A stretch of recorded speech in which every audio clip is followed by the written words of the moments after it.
नमस्कार, आप देख रहे हैं बीटी न्यूज़ बिहार। मैं हूं आपके साथ रवि मेहता। इस वक्त हमारी मौजूदगी है बछवाड़ा विधानसभा क्षेत्र में और यह बछवाड़ा का रसलपुर पंचायत में अवगान ग्राम है।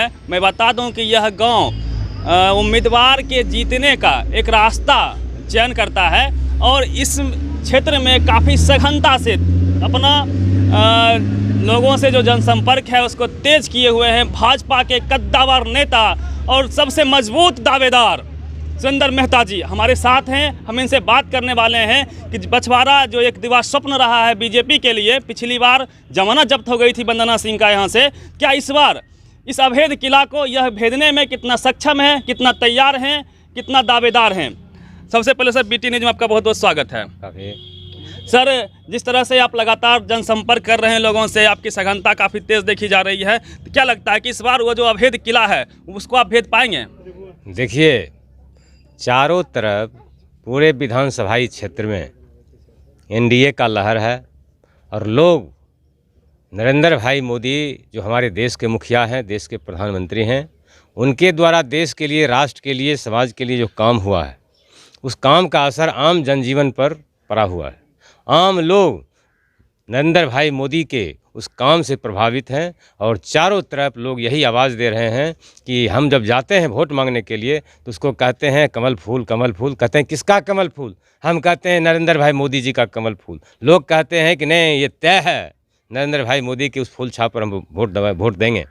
तो कहने का मन ये है कि चारों प्रश्न एक आपका भी अपना पर्सनल जो एक क्षेत्र में पकड़ है, जिस तरह से आपने पिछला बार विधायक जब थे बेगूसराय से आपने काम किया था, उस बात को लेकर कितने लोग उत्साहित हैं और आपका जो स्वभाव रहा है सौम्य स्वभाव, लोगों से मिलना जुलना, इस बात का कितना असर है क्षेत्र में? देखिए, बेगूसराय के बगल में बछवाड़ा पड़ता है और बेगूसराय के हमारा जो क्रियाकलाप था, हमारा जो काम करने का तौर तरीका था, लोगों से मिलने जुलने का जो तरीका था, वो तमाम लोग जान चुके हैं। सब लोगों पर इसका असर है और लोग हमसे ये नहीं पूछ रहे हैं कि आप यहाँ हम जब जीत के जाइएगा तो हमारे बीच आइएगा कि नहीं आइएगा। लोग बखूबी जानते हैं कि ये आदमी एक मोबाइल के रिंग पर मतदाता के, अपने साथी के, अपने कार्यकर्ता के चौखट पर हाजिरी देने का काम करता है। इसलिए हम तो जनता को भी कह चुके हैं कि आप हमको अपना सेवक चुनिए और सुरेंद्र, जब आप हमको चुनिएगा तो सुरेंद्र मेहता के मोबाइल पर रिंग कीजिएगा। सुरेंद्र मेहता एक मोबाइल के रिंग पर आपके चौखट पर हाजिरी देने का काम करेगा। हम आपके साथ कंधा से कंधा मिलाकर चलने का काम करेंगे। आपके हकों की लड़ाई विधानसभा में लड़ने का काम करेंगे। इस बार के चुनाव में काफ़ी दिलचस्प मामला भर के सामने आया है। बाकी सभी चीज़ को छोड़कर रोजगार पर पूरा चुनाव केंद्रित होता जा रहा है। जिस प्रकार से तेजस्वी यादव 10 लाख युवाओं के रोजगार की बात कर रहे हैं और वही बीजेपी 19 लाख रोजगार सृजन की बात कर रहा है। सर, इस मामले में क्या लगता है कि युवा जो बेरोजगार है उसकी आशा और किरण मोदी जी से था, इस बार क्या उसका असर पड़ेगा या फिर लोग तेजस्वी की तरफ ट्रेंड करेंगे?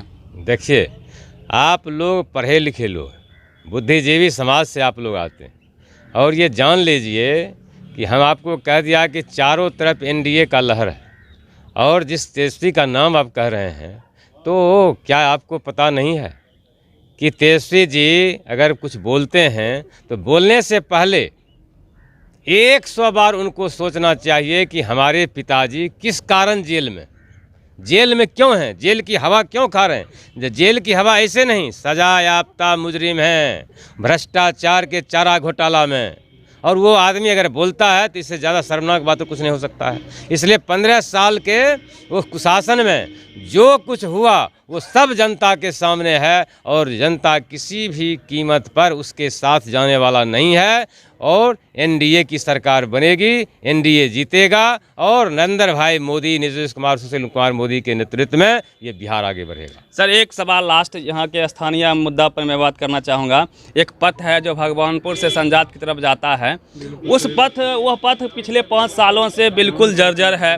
आपके सांसद यहाँ से हैं, विधायक भले ही यहाँ पे आपका आज तक नहीं बना हो, क्या वह पथ इस चुनाव के बाद यदि आपकी सरकार बनती है, यदि आपको मौका मिलता है तो क्या बन पाएगा? आप जान लीजिए, आप जिस सड़क की चर्चा किए हैं वो सड़क पिछले 25-30 साल से नहीं बना था और बीच में बिहार सरकार ने जब उसको बनाया प्रधानमंत्री सड़क योजना के तहत, उस रोड को किसी ने देखा नहीं, देखेगा कौन?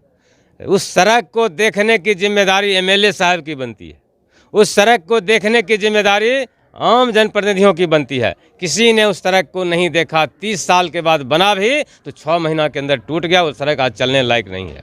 हम आपको आश्वस्त करना चाहते हैं, हम बछवाड़ा क्षेत्र की जनता को हमने कहा कि आप हमको अपना सेवक चुनिए और हम सबसे पहले बछवाड़ा विधानसभा क्षेत्र में सिर्फ एक वो सड़क नहीं, यहाँ का 95% सड़क जो है वो गड्ढा में तब्दील है। हम जनता से वादा कर रहे हैं कि हम सबसे पहले बछवाड़ा विधानसभा क्षेत्र के इन तमाम सड़कों को ठीक ठाक बनाने का काम करें।